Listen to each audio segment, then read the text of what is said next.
பாதகாதிபதி அப்படின்றது எல்லாருக்குமே ஒரு பயம் இருக்கக்கூடிய கண்டென்ட்.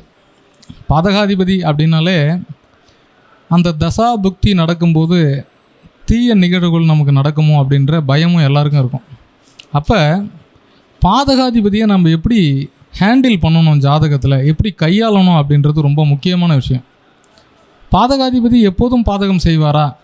இப்போ ஒரு உதாரணத்துக்கு ரிஷப லக்னத்துக்கு தர்ம கர்மாதிபதியாகிய சனி பகவான், அங்கே 10க்கு அதிபதி, பாக்கியாதிபதி, அந்த இடத்துல ஒரு கேந்திராதிபதி என்கிற அந்தஸ்தை பெறக்கூடிய சனி பகவான் பாக்கியாதிபதியாகவும் வந்து பாதகாதிபதி என்ற அமைப்பிலும் இருக்கும்போது அவர் பாதகத்தை செய்வாரா? செய்ய மாட்டார்.